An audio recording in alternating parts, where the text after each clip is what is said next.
Bab 967. Felix mendongak dengan cepat dengan mata yang sedikit menyipit. Dia melihat seorang pria parubaya yang mengenakan seragam jenderal perang bintang 5 dengan aura tegas serta penuh kekuatan sedang berjalan mendekat. Di belakangnya, terlihat Rafa dan yang lainnya. Saat ini, tubuh Gary tak terkalahkan tampak berlumuran darah.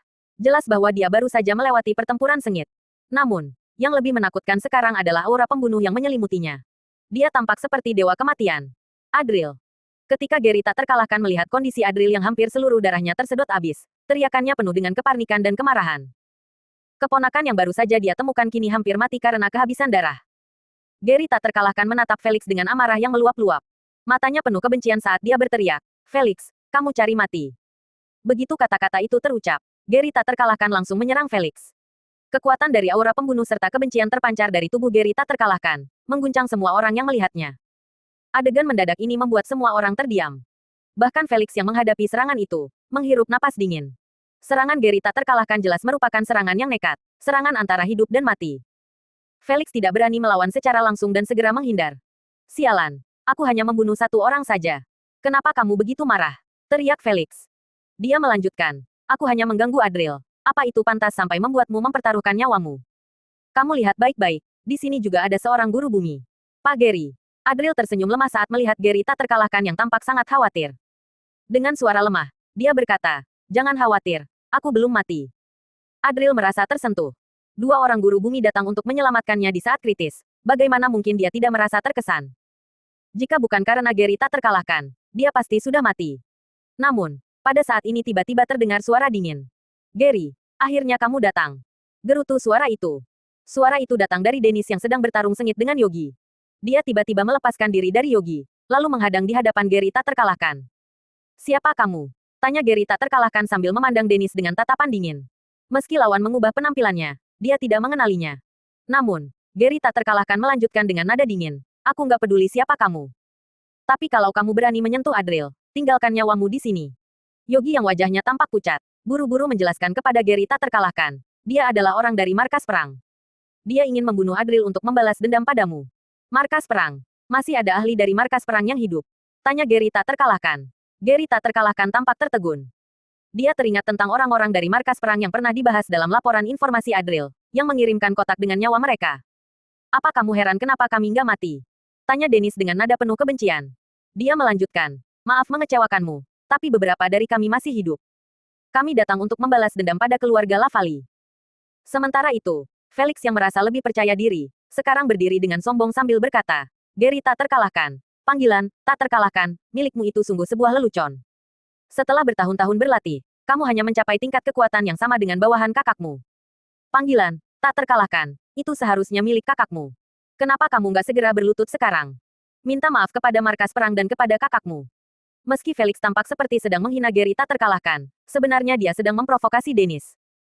Dia tahu bahwa Dennis mungkin lebih kuat dari yang dia perkirakan. Tadi, Dennis jelas-jelas bisa mengalahkan Yogi. Namun, dia memilih tidak melakukannya karena Yogi pernah berjasa bagi negara. Jika Felix bisa memperburuk konflik antara Dennis dan Gary tak terkalahkan, mereka pasti akan bertarung habis-habisan. Gary tak terkalahkan pasti akan kalah dalam pertarungan ini.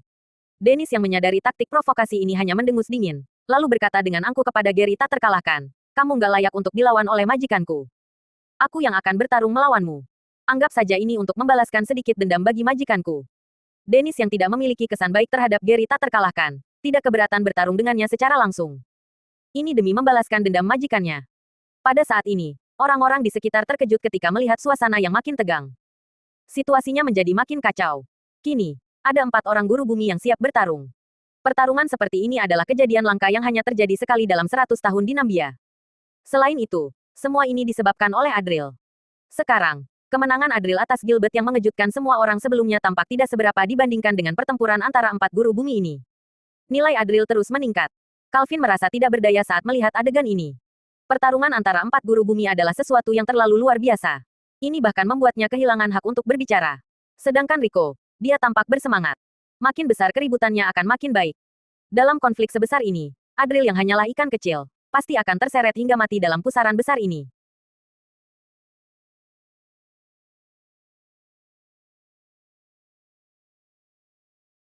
Bab 968.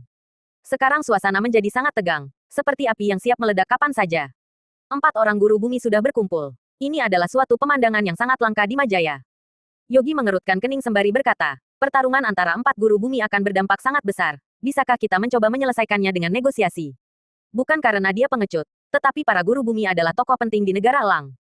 Terlebih lagi mereka adalah tokoh di dunia militer. Jika pertarungan sebesar ini tiba-tiba pecah, pihak atasan pasti tidak akan merasa senang. Lebih baik mereka menyelesaikannya dengan damai. Namun, menghadapi kebencian serta tuduhan terbuka dari Dennis, Gary tak terkalahkan sama sekali tidak marah. Saran Yogi seolah tidak terdengar olehnya. Gary tak terkalahkan hanya terpana sejenak, kemudian dengan bingung menatap Dennis sambil berkata, kalau kamu adalah orang dari markas perang, apa selama bertahun-tahun ini kamu nggak bertemu dengan kakakku? Kenapa kamu nggak tahu tentang identitas Adril? Jangan coba-coba membohongiku, teriak Dennis sambil tertawa sinis. Dia melanjutkan, kamu ingin tahu di mana majikanku bersembunyi dan ingin menemuinya. Jangan bermimpi. Aku akan katakan dengan jujur padamu, bahkan aku sendiri nggak tahu di mana majikanku berada. Setelah mendengar ini, Gary tak terkalahkan langsung memahami semuanya. Dia menghela napas pelan sambil bergumam, ternyata begitu. Berlagak sok misterius. Felix mengerutkan kening, tidak tahu apa yang sedang dilakukan Gary tak terkalahkan. Namun, dia sama sekali tidak peduli. Dia hanya terus mendesak Dennis, ayo kita serang bersama. Gary tak terkalahkan pasti nggak akan bisa menahan kita. Dennis berujar dengan nada dingin, Gary, demi menghormati majikanku, aku akan memberimu 2 pilihan. Berlutut dan minta maaf kepada majikanku, lalu serahkan Adril untuk mati menggantikanmu. Atau kita akan bertarung. Diam kamu, bentak Yogi dengan keras. Lalu, dia mengerutkan kening sembari berkata kepada Gary tak terkalahkan, orang ini nggak sesederhana kelihatannya. Kamu harus tenang, jangan biarkan kebencian membutakanmu. Gary tak terkalahkan dikenal sangat bangga. Yogi khawatir dia tidak akan terima dengan penghinaan ini, bertindak gegabah, lalu jatuh ke dalam perangkap. Namun, yang mengejutkan Yogi, Gary tak terkalahkan tetap bersikap tenang. Dia hanya menghela napas dalam-dalam, lalu berkata dengan suara lemah, ini bukan salahmu, ini adalah dendam lama.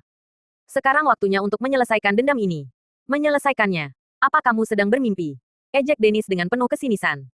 Namun, Gary tak terkalahkan hanya menggelengkan kepala sedikit, menatap Adril dengan wajah penuh kerumitan. Lalu berkata, Adril, kamu sungguh luar biasa.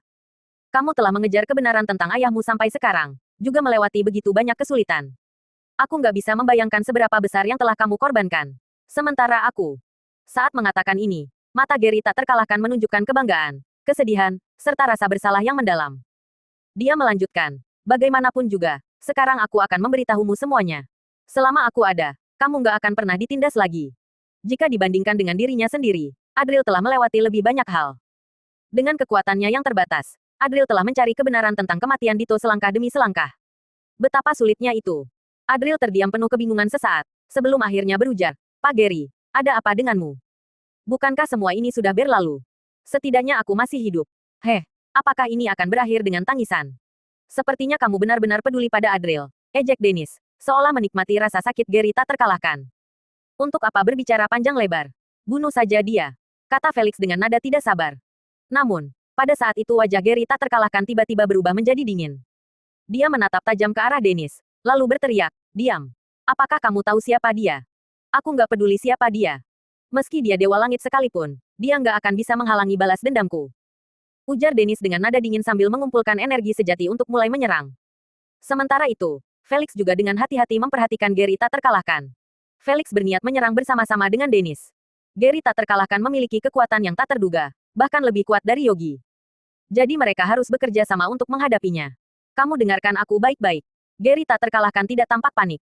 Dia menatap Dennis dengan tatapan yang dalam, menghela napas, lalu berkata dengan suara tegas, Adril adalah putra kakakku, Dito. Dia juga adalah putra dari majikanmu. Keheningan menyelimuti. Suasana di tempat itu langsung sunyi senyap. Semua orang terpaku. Bahkan orang-orang yang menonton melalui layar pun ikut terpana mendengar ucapan Gary tak terkalahkan. Junet berdiri diam dengan mulut sedikit terbuka, menatap Adril dengan wajah terkejut. Rico juga tercengang di tempatnya. Elin mematung. Tiba-tiba wajahnya penuh dengan keterkejutan saat dia menatap Adril. Bab 969. Ini. Felix tampak terkejut. Ekspresinya penuh ketidakpercayaan. Dennis juga meragukan apakah dia salah mendengar. Dia tertawa sinis, lalu berkata, apa yang kamu katakan? Bagaimana bisa dia menjadi tuan mudaku? Kenapa enggak mungkin? Jawab Gary tak terkalahkan dengan suara dingin. Lalu, dia melanjutkan, aku yang memastikan semua ini sendiri. Kamu bisa mengatakan kalau aku telah mengecewakan kakakku, tapi apa berani kamu mengatakan kalau aku nggak mengenal kakakku? Bagaimana mungkin aku nggak mengenali keponakanku? Ucapan itu membuat Dennis merasa sedikit ragu.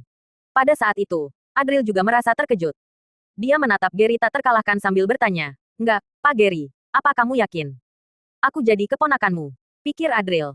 Berita ini datang begitu mendadak, membuat Adril benar-benar sulit menerimanya. "Enggak mungkin. Ini benar-benar enggak mungkin." Tiba-tiba, Felix berteriak dengan nada yang terdengar panik. Bagaimana mungkin Adril adalah keponakan Gary tak terkalahkan? Dia hampir menghisap darah Adril sampai habis. Jika itu benar, berarti jangan percaya padanya, kata Felix dengan terburu-buru kepada Dennis. Dia melanjutkan, ini pasti kebohongan yang dibuat-buat oleh Gary tak terkalahkan secara spontan. Mana mungkin begitu kebetulan? Mana mungkin Adril adalah keponakannya? Ini nggak mungkin. Namun, Dennis hanya mengangkat tangan, memerintahkan Felix untuk diam. Dia menatap Gary tak terkalahkan dengan wajah serius, lalu bertanya dengan tajam, bagaimana kamu bisa membuktikannya? Bukti. Gary tak terkalahkan tersenyum pahit, menggelengkan kepala, lalu berujar, aku nggak perlu membuktikannya. Kalau kamu melihat berita utama hari ini, kamu akan tahu segalanya. Berita. Dennis tampak terkejut. Dia sudah lama tidak mengikuti berita, atau bahkan hal-hal semacam itu. Sejak Dito membubarkan mereka, dia merasa patah semangat, hanya memikirkan cara untuk membalaskan dendam Dito. Bahkan selama bertahun-tahun ini, Dennis jarang berinteraksi dengan orang lain. Gary tak terkalahkan menghela napas, lalu menjelaskan dengan tenang, bagaimana bisa tidak memiliki baju. Kita memakai baju yang sama. Bukankah itu semboyan militer markas perang kalian? Banyak orang dari markas perang mencari Adril, serta meninggalkan sesuatu untuknya. Seiring dengan penjelasannya, wajah Dennis perlahan berubah. Dia berbalik menatap Adril dengan tatapan kosong. Dia ingin mengatakan sesuatu, tetapi bibirnya hanya bergetar. Kamu benar-benar. Sepertinya begitu, kata Adril. Adril mengangguk. Meski semuanya sudah diatur sebelumnya untuk menunggu kedatangan orang-orang dari pihak ayahnya, perkembangan situasi yang tiba-tiba ini membuatnya bingung harus berkata apa. Di mana majikanku? Di mana Dito sekarang? Tanya Dennis dengan terburu-buru ketika dia teringat pada Dito. Namun, begitu Dennis mengatakan itu, wajah Adril dan Gary tak terkalahkan berubah muram. Ayahku. Suara Adril dipenuhi dengan kesedihan ketika dia berkata, sudah meninggal. Dalam sekejap, suasana menjadi sunyi. Semua orang menunjukkan ekspresi terkejut. Kabar bahwa sang dewa perang Dito yang legendaris telah meninggal dunia adalah berita yang sangat besar. Dennis perlahan bertanya dengan suara yang sedikit kaku, apa yang kamu katakan? Adril mengangkat kepalanya untuk menatap Dennis yang tampak sangat terkejut. Lalu, dia menghela napas, lalu berkata, dia benar-benar sudah meninggal. Dia dibunuh oleh seseorang. Aku sudah lama mengejar pelakunya. Namun, sebelum dia bisa melanjutkan, Dennis yang sudah tampak sangat terpukul, bergumam dengan suara tidak jelas, meninggal. Majikanku meninggal. Bagaimana mungkin majikanku meninggal? Enggak mungkin. Dennis tampaknya tidak bisa menerima kenyataan ini. Bagi Dennis, Dito adalah sosok yang bagaikan dewa. Bagaimana mungkin seorang yang setingkat dewa bisa meninggal begitu saja?